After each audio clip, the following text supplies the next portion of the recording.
2022, and this is the first episode of the year for the Eiffel Tower podcast. My name's Oliver G. It's a show about France, it's a show about Paris, and it's hosted by me, an Australian in Paris. Now, you might think, I don't care about Oliver's nationality, what's it got to do with the story? Well, today it does, because the interviewee is my dad, Peter G. And, well, by popular demand, he's here because in one of the last episodes of last year, I was telling the origin story, the story of how I sort of ended up in Paris. And I hinted that there was a good chance that my dad's time in Paris, working on a boat on the Seine River, may have given me some kind of, leaning towards moving to Paris. Now, I went down to Australia for Christmas, first time I was there in 5 years, and I stayed on my parents' farm in the island of Tasmania. A lot of you guys asked on social media, are you from Tasmania? Not at all, I'd never been there before, and they only recently moved there. It was all new for me. Reverse culture shock and a nightmare journey to go there. Stories I'll tell in due course. But the reason I'm bringing it up today is because I did interview my dad about his origin story and how he came to Paris and how his life was for a while working on one of these peniche boats. Before we get into it, there's a little bit of housekeeping before I forget. He found out later that he did get paid 10 francs an hour, so you can make of that what you will. Also, he talked about the district where he lived. I looked it up. It's in the 16th arrondissement rather than the 11th. That's all the housekeeping you need. I'm going to be back at the end of the episode reading from some of the crazy amounts of emails I got over the Christmas period, and actually quite a lot of physical mail too. Thanks very much to everybody. I'll get into that at the end. This episode is a sort of origin story for my dad, how he came to Paris, and a little note on it before we get into it.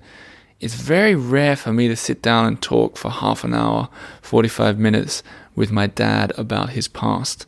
So you guys are getting as much of an exclusive as I got here. And I hope you enjoy hearing the origin story behind my origin story. Once again, you're listening to the Eiffel Tower podcast, a show made possible by the lovely Patreon members. Patreon.com/the Eiffel Tower. Let's get into it. Dad, welcome to the studio today. Oliver, I can't tell you what a great pleasure it is to be with you today. That's very formal. We'll start formal. Okay, so I want to talk, the thing I did today is talk about Paris. Yep. I want to talk about, you've listened to the podcast where I talked about your story, your origin story, which is my origin story. Except I didn't... Totally intertwined. Well, I didn't talk to you about that. I actually tried to call you when I had the idea of the episode, didn't reach you, and we haven't talked about it since. It's true, yep. And my version of it was, a few decades ago, you lived on a peniche, which is a barge. I don't know how long you stayed there, but I suspected that it was part of why I sort of was intrigued by Paris. I think it would certainly have played a part in it. There's no doubt about that from the stories you heard. Yeah, but so I want to hear let's start by telling the full story. When you say peniche or barge, let's talk about what it was exactly. And how well first let's set the scene. When was it? Mid-70s, 1976. 45 years ago. Okay. Rounded up, half a century.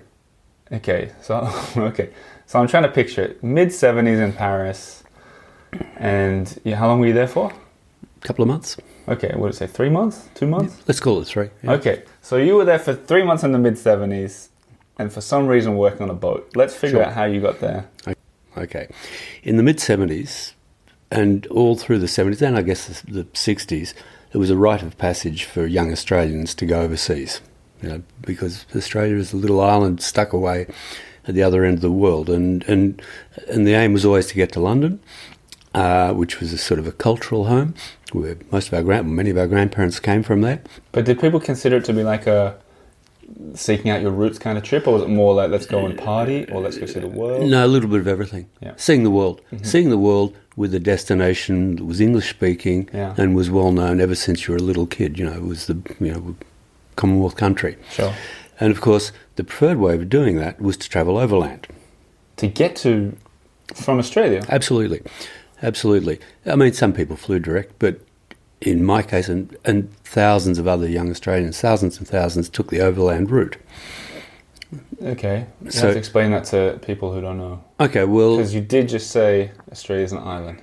It is. It is. So you can't drive. There's you can't immediately drive. a problem with the overland idea. Where were you living? You were in Northern Territory? No, I was Melbourne. So you're in the bottom, you're the wrong corner of Australia to start a trip to London. Absolutely. Okay. Absolutely. So from Australia, the first international stop-off point was Southeast Asia. In my case, it was Singapore. And so a lot of young... There, though. Yeah. So went from Melbourne to Perth to... You went to Perth? You flew to Perth? Stop, yeah. Okay, flew to Perth, flew to Singapore. And this is kind of like the Lonely Planet creator story. Oh, absolutely. This was Tony Wheeler for the Lonely Planet. That had only been around for maybe 5 years or something. Right. It was, I think I had that book, and I think it may have been the second edition. And I remember I listened to him on a podcast about how he created his company. It was like almost a booklet or something, like a self-published booklet. Yeah, absolutely. With sort of where to go, cheap hotels, cheap restaurants, essentially. So you were doing what he did and his wife did in reverse. I can't remember what direction. They probably started in Singapore, maybe in Bali or something like that. Okay. But anyhow, the aim was to get to Southeast Asia and then travel through Singapore, through Malaysia, up to Thailand. Then it was very difficult. You couldn't get through places like Burma. A lot of borders were closed. So from there, I went across to India. Why were the borders closed? Then as now, political... COVID, you mean? Probably. You had to have your vaccination certificate. Okay, but there was all that kind of stuff as well, right? Oh, yeah. You had to have small yellow fever. You had to have yellow fever to get into... and you had a little vaccination passport that you took with you. So anyhow, I travelled on public transport up through Southeast Asia and then went down to Sri Lanka, Ceylon, and then travelled up and around through India. And do you remember, was it kind of like, were you with friends or by yourself? I started off by myself, then I caught up with a friend of mine from Melbourne. Where did you catch up? In Colombo. So my question is, in the 70s, when you went to catch up with your friend in, did you say Colombo? Mm-hmm. How did you meet them? Well, we must have written letters. That's why, I can't even remember when I was a teenager how we were catching up with each other. No. I know, it's really, really strange when you think about it. How did we do it? How did we meet our friends? So you sent a letter to his address in Australia and said, I'm going to be at this hotel for the next 3 years? Something like that, because... I mean, obviously there was a telephone, but we didn't ring from overseas. It was too expensive. Okay, so a bunch of you... Okay. And there was something called poste restante. Okay. So you getting into the French already. Yeah. Which is where you send it to a post office. You'd have your itinerary and say, well, I'm going to be here in January, in February. Okay. And with a little bit of luck, your mail and would arrive at the right time. And how did you have the money for the trip? I'd worked really hard. Okay. Saved up. Yep. Really, really saved everything I could. Yeah. So we rendezvoused in Sri Lanka. We travelled by train up through India, and went up to Kathmandu. Yep. Again, a bit of a rite of passage. Mm-hmm. Kathmandu was almost the holy grail. Mount Everest was there.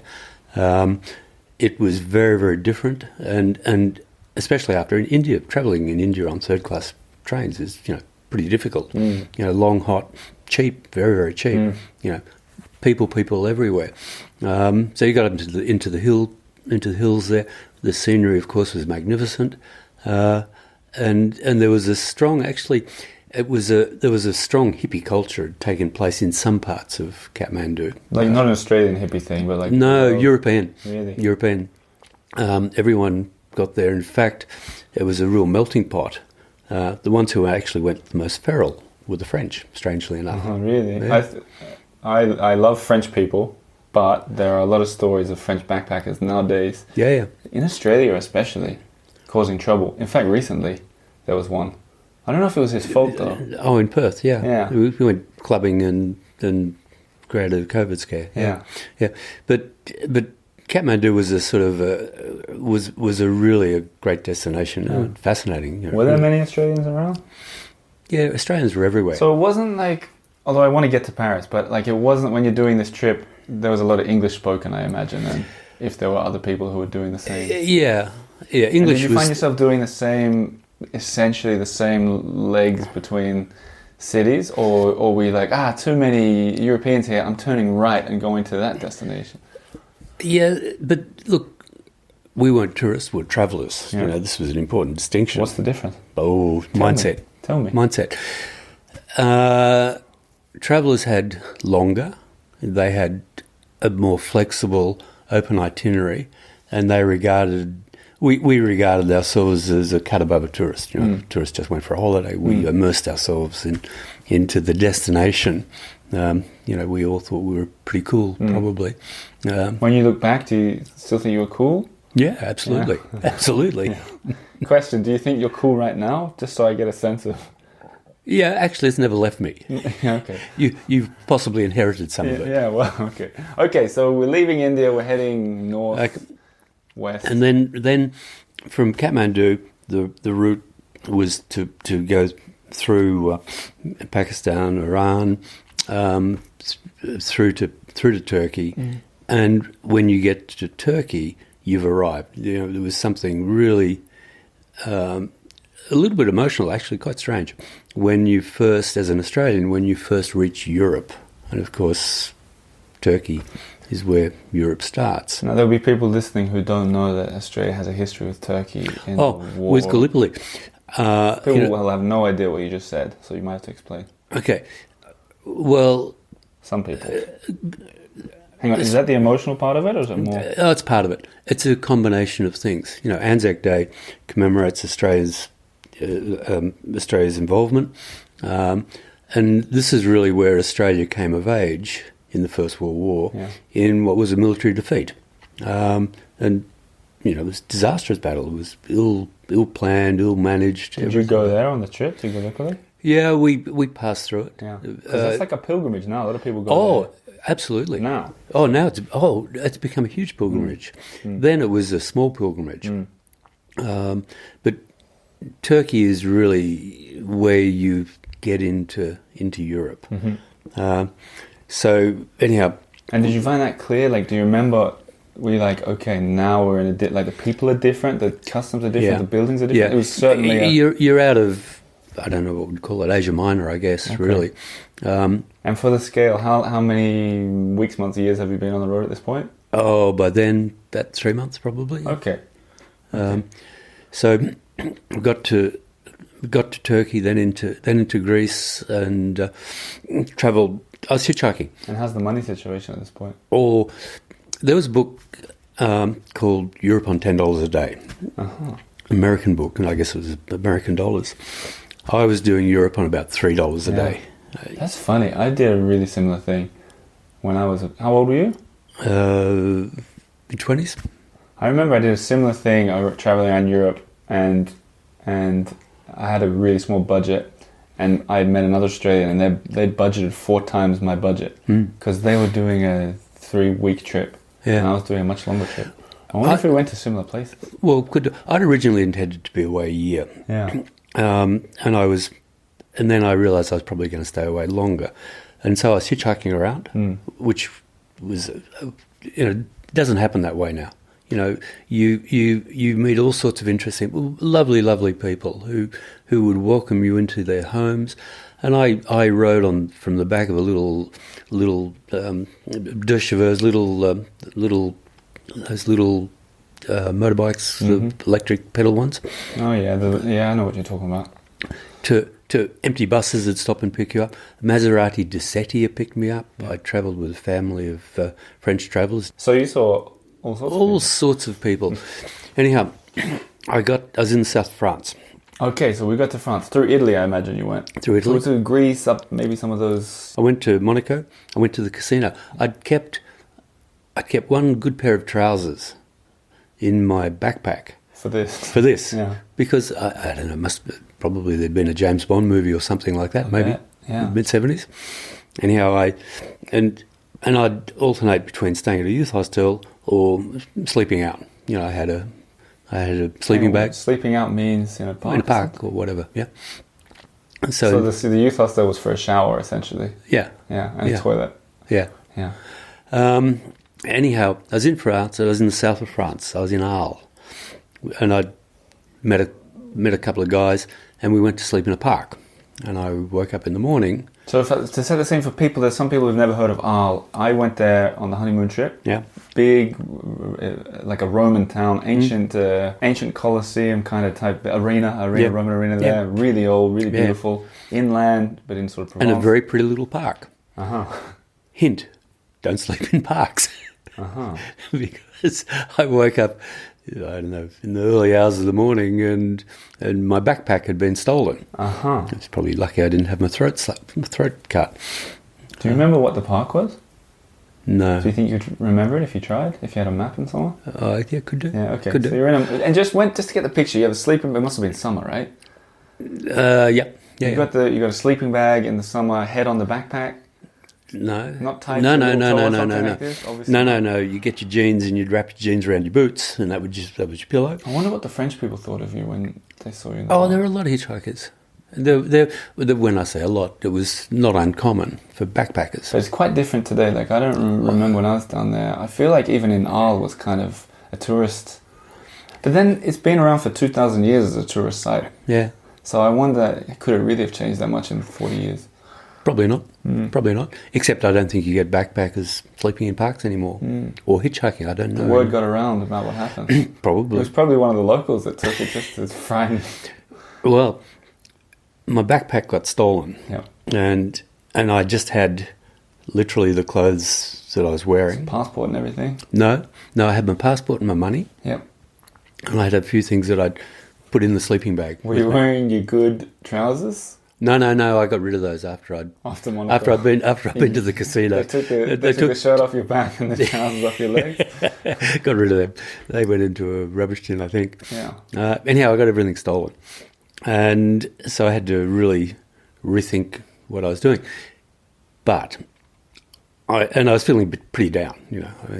I'd lost my camera, I'd lost my diaries, but I had my money. Were you thinking at this point, oh, screw it, I'm going home again? No, not at all. Actually, I thought at the end of the day, it's pretty good. I've slimmed down. Yeah. I don't even need a rucksack, backpack anymore. I rolled my sleeping bag up and made it actually into a little swag, So I was travelling very light. You just gave me a memory, sorry to interrupt. When I travelled around Europe, I got they have the Lonely Planet Guide to Europe, probably similar, but it was very big, very thick, like a Bible. And every time I had made the decision, because I didn't know where I was going either, every time I was like, I don't think I'm going to go to Bulgaria. No, you tear it out. I ripped out 40 pages. The book was a mess at the end. You know what it serves for as well if you need to. No. Okay, so you've lost you're in Arles. Okay. You've got nowhere to stay, no money to pay for it. I'd gone to the police station, lodged a report. In French? Did you do it in French? Yeah. I learned French for 3 years at school in Australia, and my accent was terrible, and the French was really pretty archaic. So, for example, a car was l'automobile. Yeah. I don't think it was ever a automobile. Yeah. Or maybe back in 1950 or something it was. But anyhow, They still teach it like that too now, I think. Yeah. Anyhow, you never get to practice it in Australia. So I had bad French, but I had enough French to lodge a police report. Yeah. Je dormais dans le parc et le voleuse dans la nuit, mon sac à dos orange. Perdu. That's pretty good. Yeah, they got the gist of it. It's amazing you still As a little side story, I got it back about a year later. Really? I got it back. The French police sent a letter to my dad's place on this really, really thin paper. In Australia? Yeah, all in French, saying, wow. Because it didn't have a name on it, but it was an orange backpack with a little Australian flag on it. It must have your name on it as well. No, it didn't. They found it by the orange then? Yeah. There was a gang of thieves in Arles who were stealing from everybody. Yeah. And the police raided this place. Yeah. And because, there weren't many orange backpacks. Wow. With an Australian flag on it. So they sent a letter back to Canberra, and Dad sent it on to me. And so you left your dad's address If you ever find it, I was send of- it to Canberra. yeah, that's right. I was of no fixed address, of course.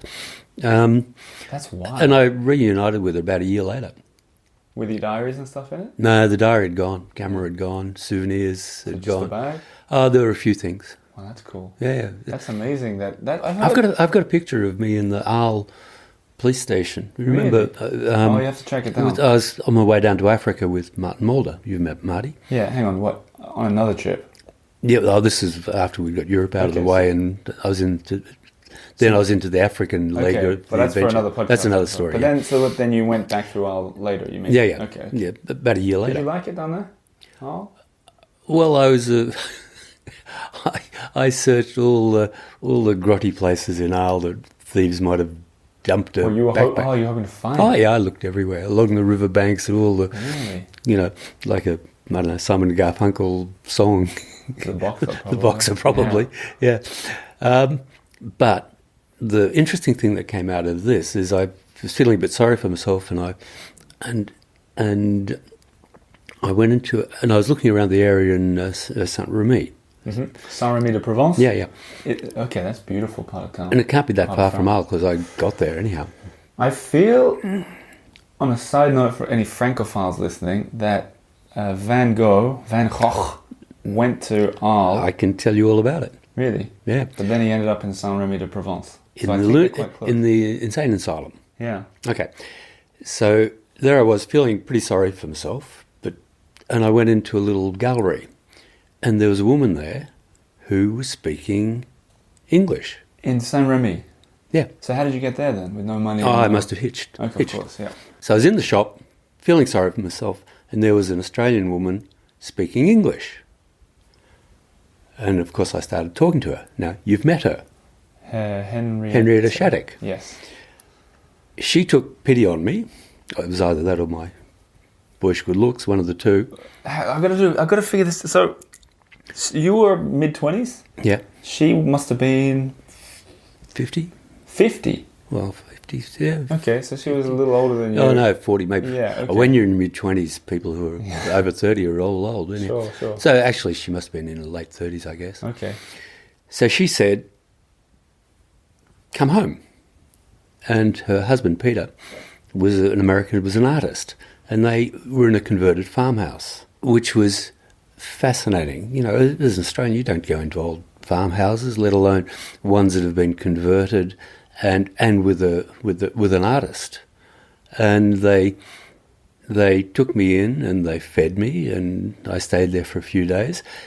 I got some of his old clothes, including his old socks and underpants, for God's sake. So I was replenished. And after a few days, I thought, well, I'm heading off to Paris. And they said, right, if you're going to Paris, you've got to look up our friends. And they gave me the names of a couple of people.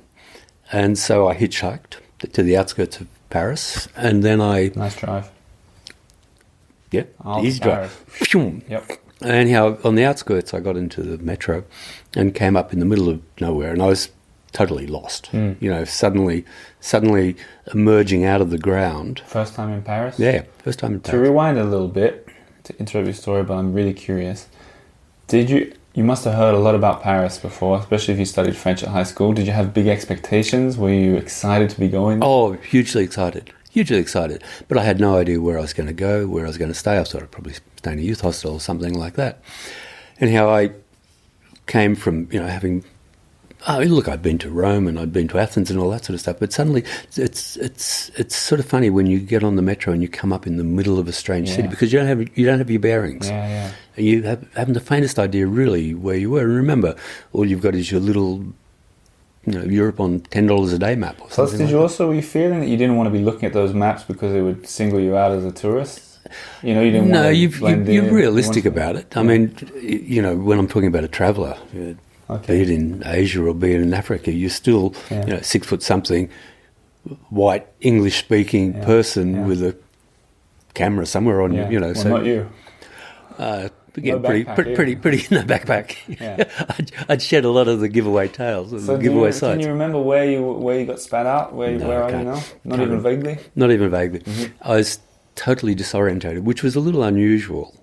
I usually have it. But again, it's going under and coming up. Yeah. And I suspect I've probably never been underground on a train before. It's the first metro in the world. Yeah. That was the first one. But, there weren't any in Australia or anywhere else, so it was a whole new experience. So I arrived there and I thought, what am I going to do? And I thought, well, I've got a couple of phone numbers. So I rang one. It was an American lady. So, like at a phone booth? Must have been. So phone booth, you were using francs? Yeah, you got of course. Coins? That's what we used to do. It's so weird. Like in Australia, and then you dial. Yeah. There's a little route that you dial. It's funny though, because now I'm back in Australia as we sit here, and the payphones still exist, but they're free. If you can find one. I did, and I found one. I was like, it can't be free, and I called my own mobile phone from a payphone. Yeah. Think how it's crazy. Yeah. Really. Anyhow, I rang Mel, and she said, "Where are you?" And I said, "Wherever I am." She said, "What are you doing?" I said, "I'm not sure." She said, "Come around. Come now. Come to our place." She'd been tipped off by Henry. No, I don't think so. I think she was just a lovely, lovely family. They lived in Boulevard Exelmont. Now, where is that? Boulevard Exelmont. 11th, maybe? Yeah, I recognise the name, but I can't picture where it is. Okay, we're going. Anyhow, I must have gone back underground again and came up and went to their place. And what was going to be for just a short stay, I ended up staying there for quite a long stay. At their house? In their apartment, yeah. Uh-huh. Sleeping in their lounge room on the sofa. Yeah, okay. And I had another number, which was really quite an eccentric Englishwoman who had a peniche on the Seine. And I thought, well, I'm going to spend a few days here, and I thought I'll give her a ring. She said, I'll come around. So this was... I don't feel like people are like this anymore. If you got a number of someone and you call up and you say, I'm in town, that they say, come and stay with me for... I don't know. I'm not sure. Like if someone called you now, yeah, today, and they said, hey, I met so-and-so in Sydney... Well, I probably would, because I was the recipient of it. What goes around comes you're in around. Serious karma, travel debt. Yeah, that's right. Yeah. You think you would if someone... Yeah, I think so. Look, years later, I would, I was happy to give people a ride, hitchhikers a ride, or at least because I knew how, getting out of town is a problem. Would you do it today if you saw someone out on the main road? You never see anyone now. Yeah, true. Unfortunately, serial killers put an end to that in Australia. But there would have been serial killers before as well. Anyway, off topic. Okay, so you called the peniche lady, eccentric woman. She said, come around. Yeah. And she was about 100 metres upstream from the Eiffel Tower. There's a Piton Bridge. Piton Bridge, de Bullet? Yeah, is it the one that's... Yeah, okay, I think I know which one it is. Yeah. It's the closest one to the Eiffel Tower. The one that has the big arch at the top? Yeah, I know that one. So she had this houseboat. She obviously lived there. Mm-hmm. And she would employ, in fact, there were a few of us there, and it was September. Okay. September 76-ish. Yeah. Yep. And we were painting it, chipping the rust off it. And was the rust just going into the river? Yeah. Oh, that's what filled the Seine up. My rust chipping. Yeah. There must be rules against that now. I'm not sure. The river was pretty horrible. I heard that. Do you remember? So I'm really curious, and we've never talked about this. But do you remember? Do you feel that it was really filthy? Oh, it was. The Seine and the city, or no? Paris wasn't. Because I've read books where people used to tip their rubbish into the Seine. Not on the boats, but everybody. Well, you wouldn't want to go for a swim in it. That's for sure. They want to make it swimmable. For I know. Next Olympics. And I think it's certainly doable. They cleaned up the Thames. Yeah. I'm sure they can clean the Seine up. They probably So you guys just chipping rust off, you and a few other people. Do you remember which side of the river? Eiffel Tower side? The other side. Okay, and just chipping off September, maybe still warm enough to be out there. Oh, it was lovely, autumn. Yeah. It was lovely autumn weather. Just a really good experience. Did you sleep there as well, or you went back to sometimes stayed there. Sometimes they took the barge up river on weekends away. Because I think what happens is they pay for that spot. It's like a parking spot. And then I almost interviewed someone that has a peniche. I'm sure they'll still be there. I mean, I think La Salamander. That's the name of the boat? Mm.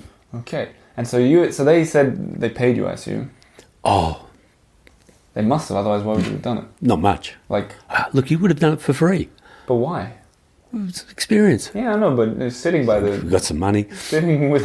We got fed and watered. Okay. You know? Okay. So they say, come down here. Yeah, I'll give you $10 a day if you chip some rust off. Yeah, that's right. And paint it and just generally help around the place. So it was a job that had an end, I guess. Yeah, it did. You can only chip off rust. So That's long, right. Yeah, that's as I right. always say. Otherwise, the boat disappears. So we chipped and primed it for winter, I guess it was, and did some trips away. And it was a wonderful, wonderful way of, you felt like a local. Yeah. I had enough French to pretend I could speak French, and as is the way, you've been somewhere for a month, you say it's 10 months, or 2 months is 20 months, and it was great to people watch, and it was very sociable. Does it strike you when you think about... I'm picturing I live really close to that now in Paris. I live on the other side of the river, 10 minutes walk, more or less. And I'm down there a fair bit.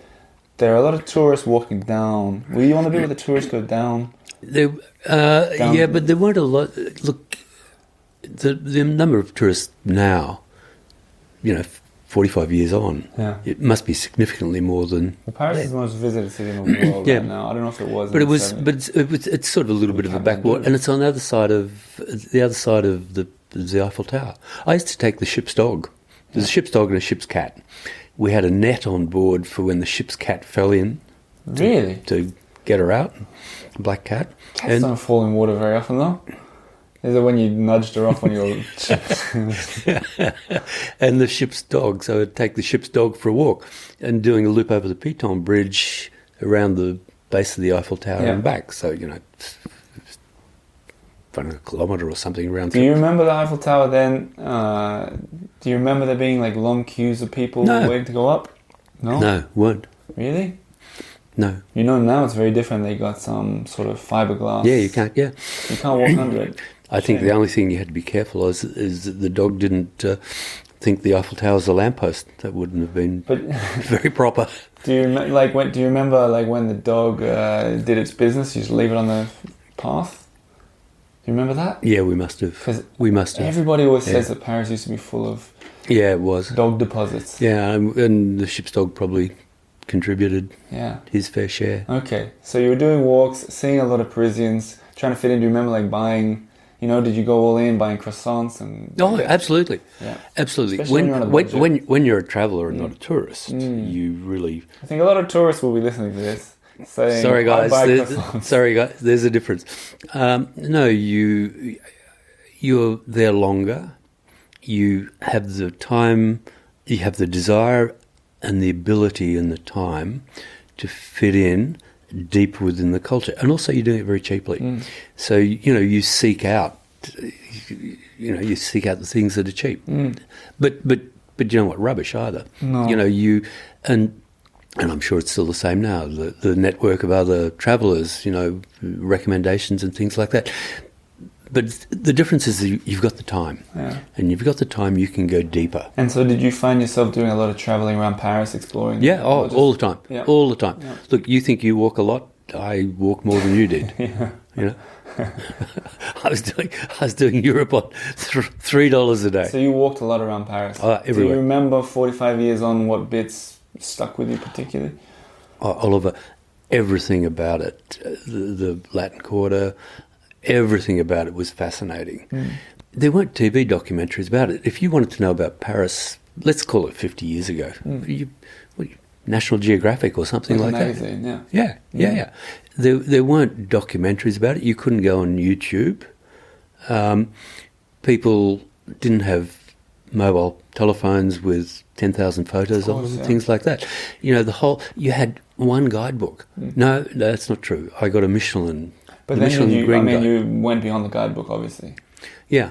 Because the guidebooks, at the end of the day, they're not superficial. I mean, those Michelin guides are fantastic. Yeah. Really, really good. But these, every destination is evolving. So you meet people, they take you to places, they recommend places. And did you keep a diary? Like, do you have all the information about the places? Yeah. Well, I would have, because I'd started my new diary. Yeah. So you mentioned the Latin Quarter. Any other particular things that still stick in your mind? Like, if you were to go back to Paris, that you'd want to track down, see if they were the same now as they were before?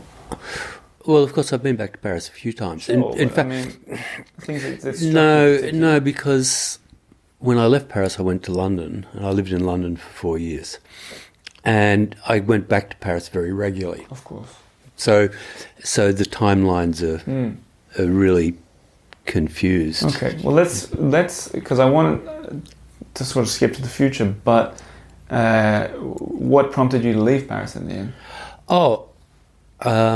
My destination had always been London. Yeah, right. You know, so I'd had a bit of a detour, 2 or 3 months. But then, so you said 2 or 3 months on Boulevard Excelmans with strangers. Well, they weren't strangers when I left. That seems like a long, when you're looking back on it now, do you think maybe there's a chance that they were like, when's Peter going to leave? It's a long time to stay with strangers. Quite possibly. I can't imagine you were cooking for them or anything. I couldn't figure out why the lock on the door kept on changing. Look, they were very hospitable. I didn't want to outstay my welcome. I have a feeling you probably did. I might have. Let's talk though. And we sort of come into the present day. There's a few characters in those stories. I know what happened with Henrietta because I met her. Yeah. She still lives in Saint-Rémy-de-France, I think. But wasn't that a wonderful reconnect? Yeah. I reconnected with her after 45 years. Yeah. Again, there was no Facebook, there was no emails. I had an address. I didn't tell you the story.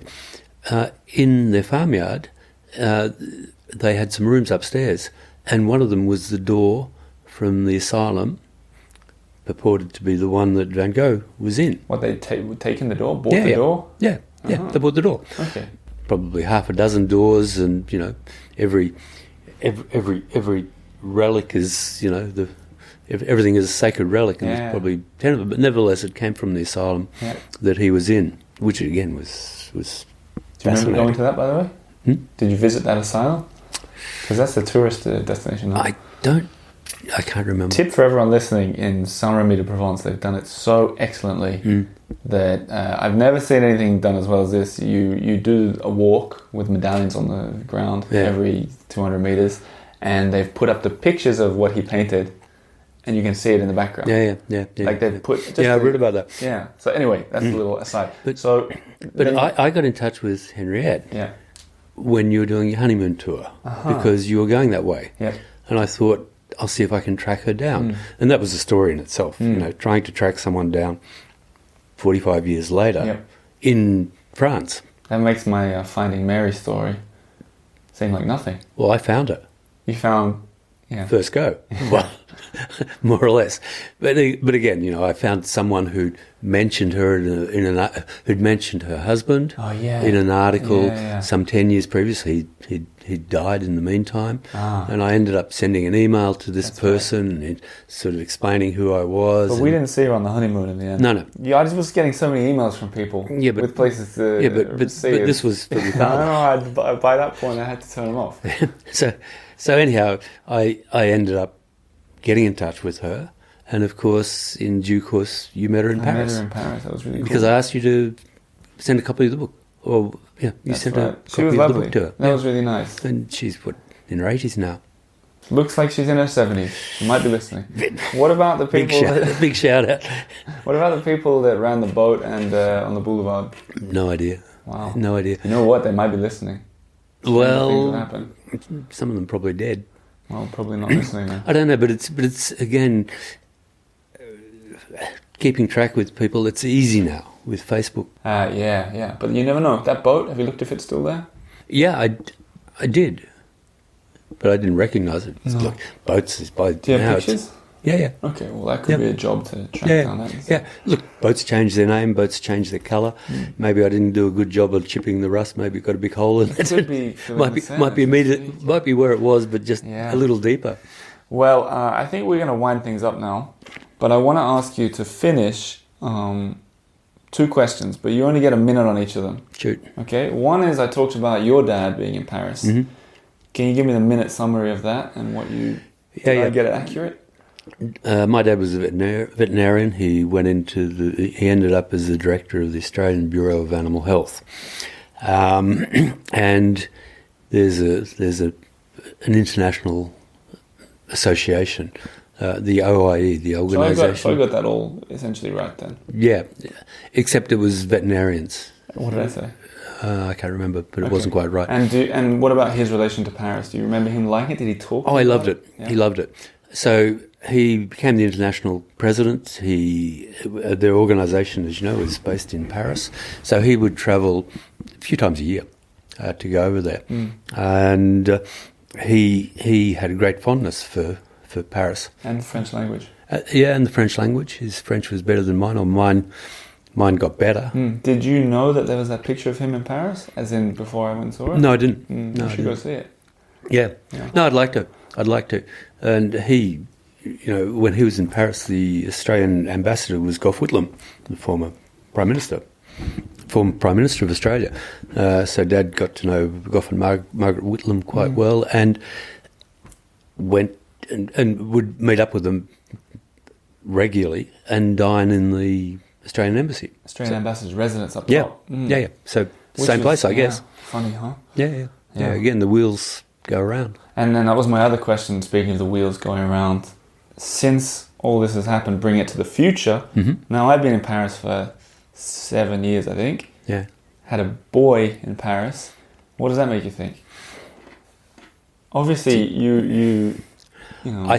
I think he's got an interesting story to tell. Let him discover some of it, but I think he'll add a really interesting chapter. Probably more interesting than yours and mine. Well, maybe more interesting than one of ours. More interesting than yours. But it's funny. Who would have thought? Who would have thought that when you were, or grandfather, or both of you, doing your Paris story, that I'd have a Paris story? Never in a million years. Yeah. Look, I sort of get it that you went there because you hear these things, but I think young people from all over the world, it's not just Australians. Paris is this wonderful magnet. I mean, it is such a beautiful, interesting, magnificent city. You'd be crazy not to go there if you've got the chance. There you go. We'll end on that note, everybody. If you are thinking of travelling to Paris, no need to go overland today. No need. You can fly there pretty quickly. Well, not exactly quickly, not exactly easily, but nevertheless. Don't remind me. But thanks for sharing the story. It's something we've never really talked about in depth. No, but that's often the case. Yeah. There's these things. Often, random strangers know more about families' histories or bits than their own kids, and vice versa. It's the way life goes. We'll have to, if you can, try and track down pictures, diary entries, and so on, and maybe I can go and explore in some old footsteps. But thanks for sharing the story today. Au revoir. So there you have it, a chat with my own father about his story coming to Paris. Kind of cool. I found later that he had some pictures of the boat, the Salamander, Le Salamandre, and I'm going to go and see if I can find it.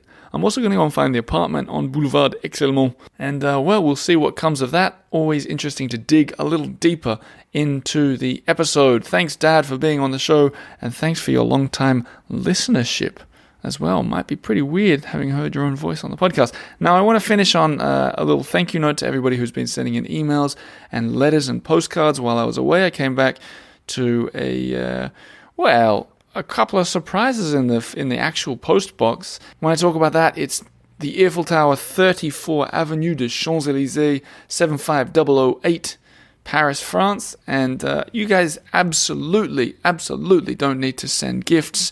Listening is enough of a gift as far as I'm concerned. But if you do want to send something, postcards.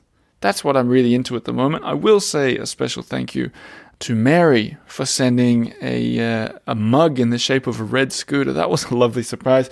But also thanks to everybody who sent in postcards. I'm trying to get one from every state in the US just to start off. I got a few more, including from Texas and North Dakota, I think.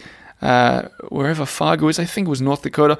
What a treat for me to get them. It's my favorite kind of mail at the moment to receive. Something fun about old school. But I also got an email, and I'm going to finish on this. I got a bunch of emails after that sort of the Paris why episode that we did. I think it touched some kind of, sounds bad to say touched a nerve. It touched something. And if you want to feel sort of nostalgic and excited about upcoming trips to Paris, go on Facebook and Instagram and look at all the comments that came in when I posted about that. But one that came in that I particularly liked is from Sarah Graham. And she writes, "Dear Oliver and Lena, Happy New Year. It's nearly my 1-year Eiffel Tower anniversary. I discovered you in deepest, darkest winter lockdown in the UK. Rather aptly, the 15th of February episode, Introduction to the Eiffel Tower. That's a good place to start there, Sarah. And Eiffel Tower soon became an unmissable part of my Mondays. I think there are a few of you out there in that boat, judging by the letters that I get. Episodes with both Oliver and Lena are my favorite, guaranteed to brighten the darkest of days." What do you think about that, Lena?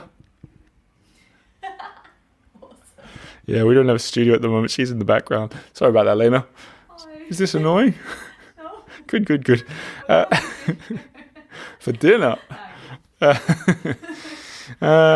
Which leads me to your latest joint episode, Why Paris? She says, "I loved both your stories. I was desperate to work out my own, and this one niggled at me for a few days. I wrote on your Instagram post that it was the movie Amélie, which transports me every time to the hazy, dreamlike streets of Montmartre. But the truth is, first time I saw that movie was when I was already living and working just outside Paris, giving tours to UK school groups. So it can't really be the true why." I'm just going to stop for a sec. For anyone who's listened this far into this episode, not understanding what we're talking about, the episode was about why Paris came on your radar. A lot of the comments were like, the first time I went there and saw... No. It's about why you went there in the first place. She continues, "I just knew there was something else, but I couldn't quite work it out. So my week continued, and in came the message about the Patreon video, the first one I've been able to watch live." She's referring to the walk shows that I do for Patreon members. As you talked about the iconic view of the cafe and the Eiffel Tower on Rue Saint-Dominique, I thought to myself, that looks familiar.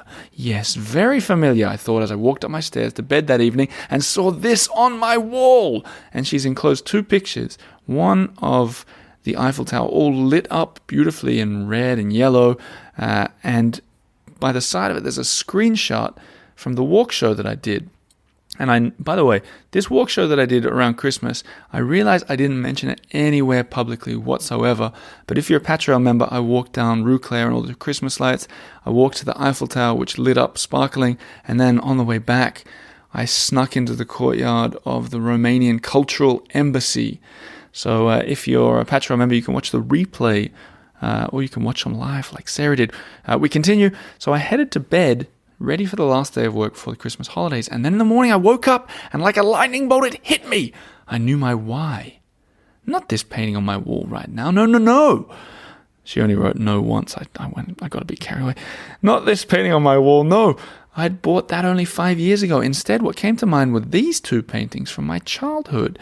And she's enclosed some more pictures, one that looks like the Centre Pompidou and one that is certainly up in Montmartre at the Place du Tertre, framed with a brown wooden frame there. She says, "My dad bought these 2 paintings back from a business trip to Paris in the 90s. I remember being fascinated by his story of the inside-out building." I assume that's the Centre Pompidou with the big staircase on the outside. "It sounded so futuristic," she says. "When I arrived in Paris for the first time in 2004, it was definitely in my top 5 must-see, and it didn't disappoint. These paintings are now at my house in my to-put-up-on-the-wall pile. Better crack on with that in 2022. She says, "And so there we have it." That's one of my phrases. "You inadvertently helped me work out my why with your Patreon video. Thank you. I hope the Paris artwork on my walls will inspire my daughter to dream of its streets, that and the rather fabulous books that she got about a crocodile and a liger for Christmas." Thank you.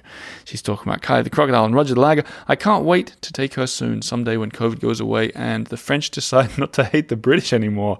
Oh dear. In the meantime, thanks for continuing to bring the buzz of Paris into our home each Monday. I can't wait to find out what's in store for the Eiffel Tower in 2022. All the best, Sarah Graham, Nottingham, UK." Thank you for the email, Sarah, and I'm really glad that I was able to help you remember what put Paris on your radar. Love emails like that. Only thing missing was a question. But that's all right. I can't follow you there. I love it when people write with a question. It gives me something to answer at the end. But what I will say, you asked what was in store for 2022. Well, I can tell you this. There's definitely going to be books on the way. Books, plural.